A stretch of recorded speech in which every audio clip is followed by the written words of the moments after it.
नमस्कार।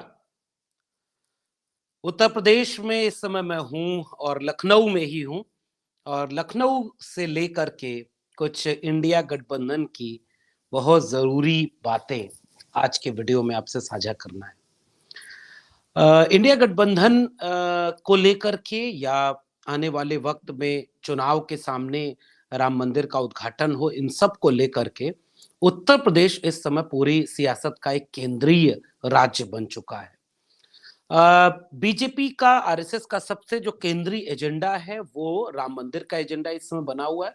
पूरी बीजेपी इस कोशिश में है कि पूरा चुनाव राम मंदिर केंद्रित ही हो जाए।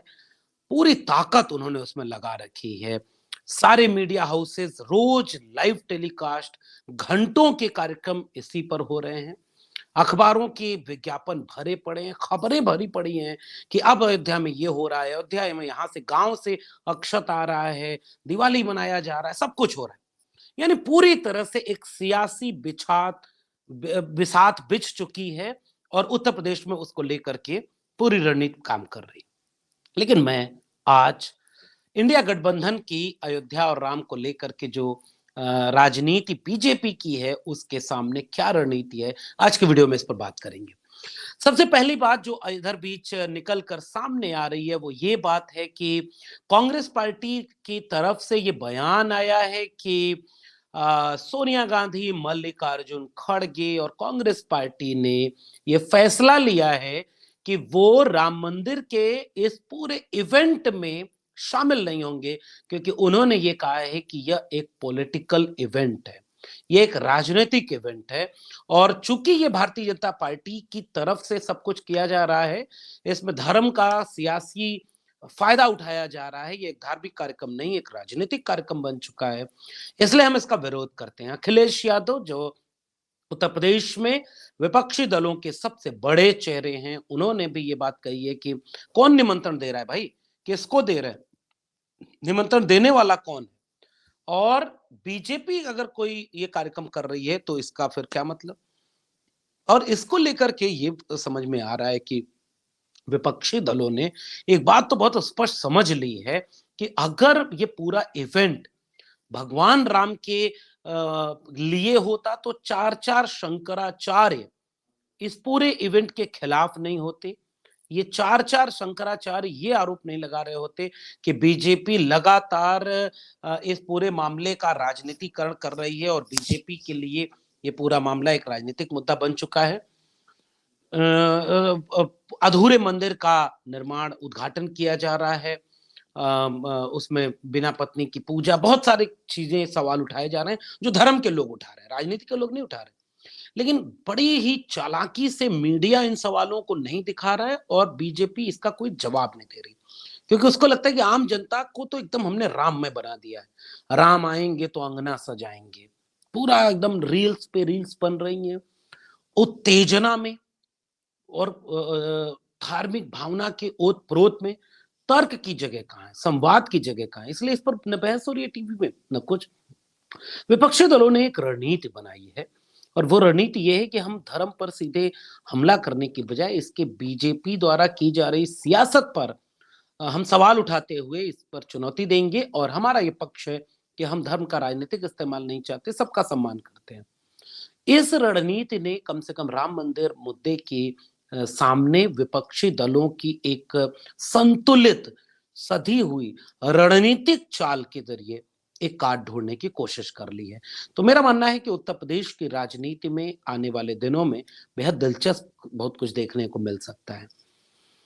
आज के वीडियो में जो दूसरी बातचीत है वो ये करनी है कि दूसरी चुनावी रणनीति क्या बन रही है बीजेपी की तरफ से। बीजेपी की तरफ से ये रणनीति बनाई जा रही है कि कांग्रेस पार्टी और तमाम लोग अब ये कोशिश कर रहे हैं कि उत्तर प्रदेश में गठबंधन हो, उत्तर प्रदेश में ताकत से लोग लड़ें, समझें, बुझें। इसके लिए आप 3-4 दिन पहले की खबर आप देखेंगे तो समाजवादी पार्टी की तरफ से बसपा को लेकर तल्खी की खबरें मीडिया दिखाने लगा था। अखिलेश यादव जी ने एक सवाल प्रेस कॉन्फ्रेंस में पत्रकारों से पूछते हुए उन्होंने कहा कि भाई बसपा आ जाएगी तो गारंटी कौन लेगा? और इस बात से नाराज होकर बसपा प्रमुख आदरणीय मायावती जी ने बहुत सारे पुराने किस्से उभारे, तल्खी दिखाई और ऐसा लगा कि सपा और बसपा की राहें बिल्कुल जुदा हैं। दोनों एक नहीं हो सकते, दोनों में खाइयाँ बन गई हैं, दोनों में मतभेद बहुत ज़्यादा हैं। कांग्रेस पार्टी को लेकर के भीतर से ये खबर है कि उत्तर प्रदेश कांग्रेस कमेटी के नेताओं का रुझान बसपा की तरफ ज़्यादा है, वो सपा से सहज नहीं है। उसकी अलग-अलग वजहें हैं, बहुत सारी वजहें हैं। वो चाहते हैं कि सपा अकेले हो जाए तो सपा कमज़ोर हो जाएगी। बसपा के साथ मिलकर के दलित, मुस्लिम और थोड़े से अपर कास्ट वोटर ले लेंगे। आने वाले वक़्त में फिर यूपी में कांग्रेस मजबूत हो सकती है।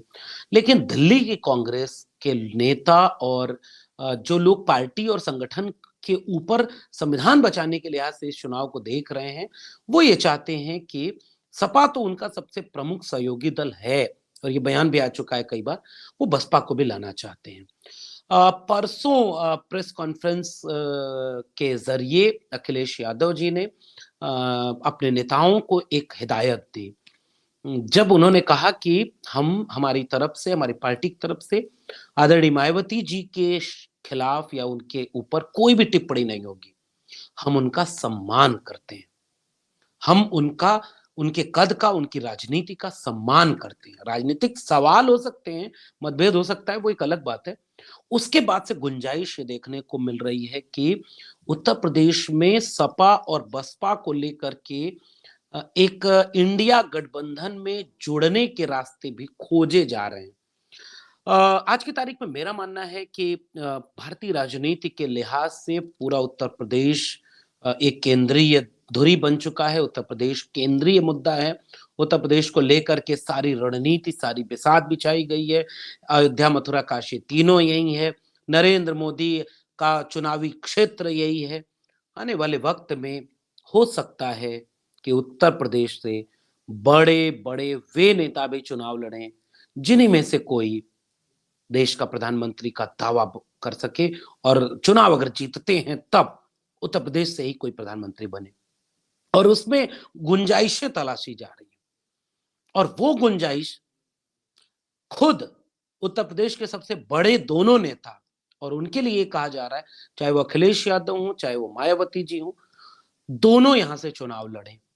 उसके बाद खुद नीतीश कुमार उनको लेकर के अभी ये कयास लगाए जा रहे हैं कि वो गठबंधन में रहेंगे कि नहीं रहेंगे, कहीं ऐसा नहीं हो कि वो नाराज हो जाएं, वो गठबंधन छोड़ दें और वो किनारे हो जाएं।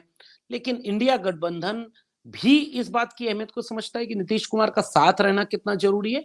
नीतीश कुमार भी इस बात को समझते हैं कि भले ही आपसी मतभेद हों, लेकिन इंडिया गठबंधन के साथ रहने में ही राजनीतिक लाभ है, देश का लाभ है, पार्टी का लाभ है और बीजेपी की तरफ अगर नीतीश कुमार जाते भी हैं तो उन्हें कुछ हासिल होने वाला नहीं है। बीजेपी जज्ब कर जाएगी, खत्म कर देगी। ये बात सब लोग समझते हैं। खुद कांग्रेस को भी धीरे-धीरे ये बात समझ में आने लगी है कि नहीं भाई, 3 राज्यों का चुनाव हमने बड़ा हल्ला मचाया, शोर किया, अकेले दम पर नहीं जीता जा सकता। इस बात ने कांग्रेस को भी थोड़ा संतुलित, संयमित और कूटनीतिक बनाया है। ऐसे वक्त में नीतीश कुमार का इंडिया गठबंधन की तरफ ही बने रहना जिसकी गुंजाइश ज्यादा है और इस सब के साथ नीतीश कुमार भी उत्तर प्रदेश से ही अगर चुनावी रणभेरी बिगुल बजाते हुए नजर आ जाएं तो खुद अखिलेश जी, मायावती जी, नीतीश कुमार जी और मल्लिकार्जुन खड़गे जी, राहुल गांधी जी और नरेंद्र मोदी जी, ये सब उत्तर प्रदेश से चुनाव लड़ने वाले हैं। ऐसी बातें धीरे-धीरे अब पब्लिक डोमेन में आने लगी हैं और अगर उत्तर प्रदेश चूँकि पूरी राजनीति का केंद्रीय प्रदेश बन चुका है, राजनीतिक लिहाज से उत्तर प्रदेश में सबसे बड़ा एजेंडा बीजेपी का, आरएसएस का सबसे बड़ा एजेंडा राम मंदिर है। उत्तर प्रदेश में भारतीय जनता पार्टी के सबसे बड़े नेता नरेंद्र मोदी का चुनावी क्षेत्र है, चुनावी राज्य है, बनारस है। और उसी उत्तर प्रदेश से आप कल्पना करिए कि पूरे इंडिया गठबंधन के सबसे प्रमुख नेता, आप अगर थोड़ा-सा उसमें से गुंजाइश देखें तो दक्षिण भारत के स्टालिन, महाराष्ट्र के शरद पवार, उद्धव ठाकरे, ममता बनर्जी, अरविंद केजरीवाल, अगर इन लोगों को छोड़ दें, तो बाकी जो टॉप लीडरशिप बचती है, उनमें से गुंजाइश बताई जा रही है कि उनमें से सारे के सारे लोग, सारे के सारे नेता उत्तर प्रदेश से चुनाव लड़ते हुए दिख सकते हैं। और उत्तर प्रदेश में इस बात की तैयारी हो रही है। और कल्पना करिए कि उत्तर प्रदेश में नीतीश कुमार फूलपुर से चुनाव लड़ें, नीतीश कुमार पूरे उत्तर भारत में रैली करें, इंडिया गठबंधन के पक्ष में करें, तो कम से कम 5% अति पिछड़ा वोट, कुर्मी वोट एक मुश्त बीजेपी से छिटक करके गठबंधन की तरफ आएगा। मायावती जी, मायावती जी को लेकर के सबसे बड़ी बाधा जो बन रही है, वो दो बाधाएं बन रही हैं। मायावती जी की अपनी चूंकि राजनीतिक उनका एक राजनीतिक कद है, उनका एक मिजाज है राजनीतिक। वो जब शर्त होती है समझौता करने की, तो वो शर्तें मायावती जी के पक्ष में होती हैं, मायावती जी की शर्तें होती हैं। जैसे अमुक अमुक जीतने वाली सीटें हमारी होनी चाहिए, हमारी सीटें सबसे ज्यादा होनी चाहिए। इन बातों से लेकर के कांग्रेस और समाजवादी पार्टी के बीच हो सकता है कुछ असहजता वाली स्थिति हो, लेकिन मेरा मानना ये है और विश्लेषण ये कहता है कि इनके रास्ते न तलाश सके इंडिया गठबंधन के लोग, ऐसे भी कोई ये बड़े मुद्दे नहीं है। मायावती जी बड़ी नेता हैं और निश्चित रूप से उनका एक कद है। और हम जैसे लोग जो राजनीति को समझते हैं, जो समाज को देखते हैं, वो जानते हैं कि आप कुछ भी हो जाए, मायावती जी के खिलाफ कभी नहीं जा पाएंगे। उनके काम, उनका ओहदा, उनका व्यक्तित्व हमेशा एक सम्मान का व्यक्तित्व रहा है। और मेरा ऐसा मानना है कि जो पार्टी अपनी रैलियों में संविधान को अपने कार्यकर्ताओं को दिल पर लगाकर ले जाते हुए देखती हो, जिसके नेता पार्टी ने मिशन की बात करते हैं, जो संविधान के लिए सबसे मजबूत लड़ाइयां लड़ने वाली पार्टी में से एक रही है, उस पार्टी के नेता इतने कठिन वक्त में, इतने बुरे वक्त में, इतने विपरीत परिस्थितियों में, जब देश के संविधान को बदलने की बात खुलेआम कही जा रही हो, जब देश के संविधान पर खतरा मंडरा रहा हो, जब देश का संविधान ही भीतर से खोखला किया जा रहा हो, ऐसे वक्त में बहुजन समाज पार्टी और उनकी नेता आदरणीय मायावती जी निश्चित रूप से संविधान विरोधियों के खिलाफ खड़ी होंगी और संविधान बचाने की लड़ाई में शामिल होंगी। और बाकी शर्तें शीट शेयरिंग की हैं, बातचीत की हैं, उनको किया जा सकता है, उनके रास्ते निकाले जा सकते हैं। इससे क्या होगा कि नीतीश कुमार, अखिलेश यादव, मायावती जी, खुद कांग्रेस पार्टी, ये सारे लोग अगर एकजुट होकर के उत्तर भारत में रैलियां करते हैं, 5 रैली साहब, 5 भाषण, 5 रैली में 5 भाषण, और संविधान सामने खड़ा हो, मुझे लगता है कि इसके बाद पूरा का पूरा दृश्य बदल जाएगा। और ये वो रणनीति है जो बीजेपी की राम मंदिर केंद्रित पूरी रणनीति, पूरी व्यवस्था, पूरी योजना को एक सिरे से खारिज करके, बीजेपी की चीजों को हाशिए पर ढकेल करके लोगों तक शायद ये मैसेज देने में कामयाब हो जाएगी कि भाई देखिए, राम दिल में है, राम सबके हैं, राम मंदिर बन गया, बहुत अच्छी बात।